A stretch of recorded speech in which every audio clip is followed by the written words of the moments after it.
I read a quote that said, "Put off for tomorrow that you don't mind dying in you today." Put off for tomorrow that you don't mind dying in you today, because tomorrow's not promised. Michael Jackson said, "This is it," but it was not the it that he was talking about. And I've been rethinking my life. I'm living with a sense of urgency, getting things done. And I realize the most dependable hand is the one at the end of your wrist. If I ask you to do something and you don't do it, I believe you're either unwilling or you unable, and I'm going to get it done. I'm not going to leave anything on the table. You got to rise up. You got to make your dreams a reality and live a damn masterpiece. You know this.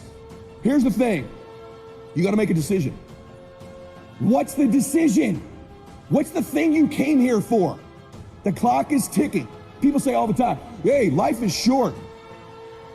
Life can be long. You bury your dreams, you quit this, life gets long. So if you're enjoying it, it's short. If it's painful, it's long. Life can be long. When I die, let everybody know life don't owe me any change.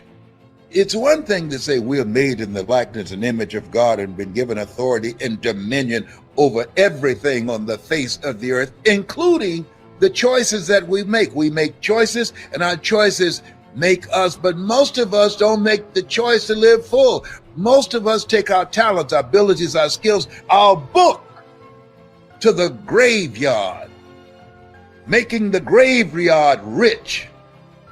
Rob the cemetery of your ideas. The difference between a thought and a decision is an action. So we know, and you just decided, and you know what it is. You know what it is. Jared Jackson would say, life has no duplicate. We only have one life to live. Do you have a book in you? Do you have a story in you? Do you know how much time you have left? None of us do. Do it now. Take action now. The power of choice is critical in our lives. I want you to think about something right now. What are 5 of the most important choices you've made in your life? Begin to list them off in your head. 5 of the most important choices you've made in your life. Maybe it was a decision to get involved in a particular business. Maybe it was a decision to get involved with a particular person or to become uninvolved with a particular person.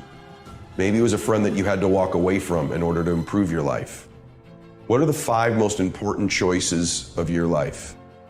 And if you altered those 5 choices, good, bad, or indifferent, how different would your life be today? Because I'm a believer that there's everyday choices we make that when you stack them up, they make a massive difference in our life. And I think as you just asked yourself that question, you may say there haven't been 5, there's been 2. What were they? And how'd they alter the direction of your life? How to go from where you are to where you want to go. How to go from what you are to what you want to become. How to go from pennies to treasure. How to go from nothing to fortune. Be like a sponge. Don't miss anything. Don't miss what's going on. Most people are just trying to get through the day. Here's what I want you to be committed to do. Learn to get from the day. Learn from it. Let the day teach you. Join the University of Life. What a difference that'll make in your future. Commit yourself to learning. Commit yourself to absorbing. Get it. Don't miss it. Here's a good phrase for you to jot down. Wherever you are, be there. Be there to soak it up. Take pictures of your mind. Get it. Capture it. Absorb it. Don't be casual in getting it.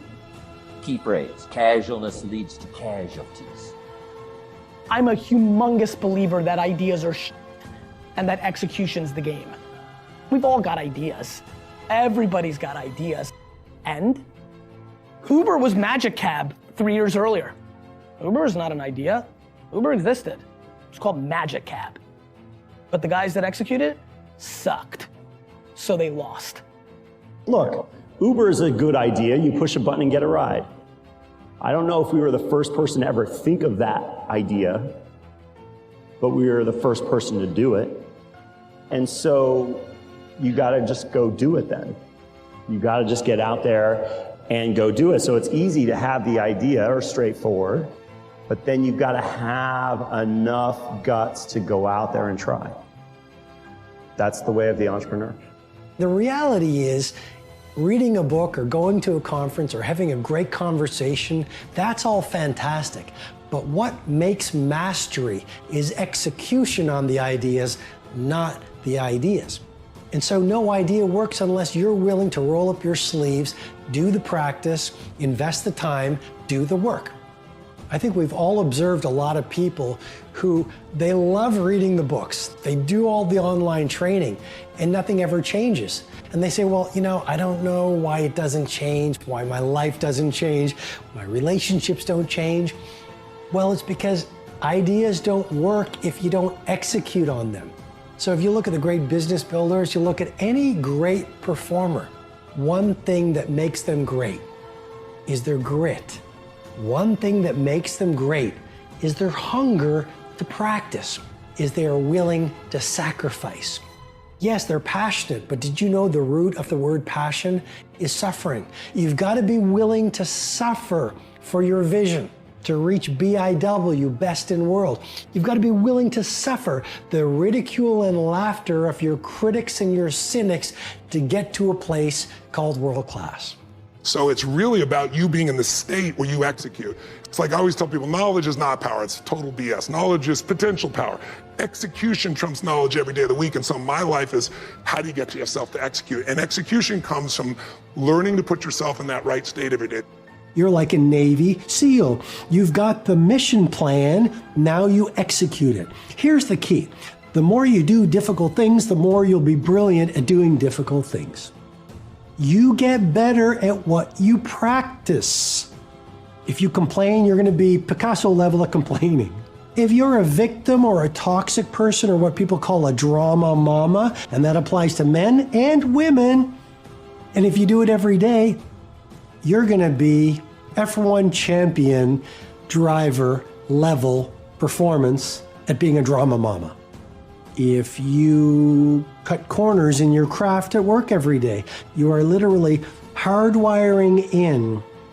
And if you practice it over 10 years, 10,000 hours in total, you're going to be Mozart level, Elon Musk level at that, practicing mediocrity. You will get brilliant at what you practice every day, consciously and subconsciously. When things go wrong, they always seem to happen at once, and they just compound. And it's pretty easy sometimes to feel beaten when you're faced with all those issues and all those problems, and they all hit you at the same time. But that doesn't mean give up. In fact, it means the opposite. It means it's time for you to fight harder. It means it's time for you to go on the war path. And that starts with one of the fundamental laws of combat leadership: prioritize and execute. What's the biggest problem? What's causing the most stress? Family? Sit them down. Explain where you are at. Be blunt, and then give them the simple plan of how you're going to get things back on track. You give it to them straight, right? You're falling behind at work. Okay, talk to your boss. Face it. Tell him that you're going to step up your game. Tell him you're going to be at work early, you're going to be at work late, you're going to be wherever you need to be, whenever he needs you to be there. Tell him you're going to get after it. And tell him that you're 100% committed. And then you get started.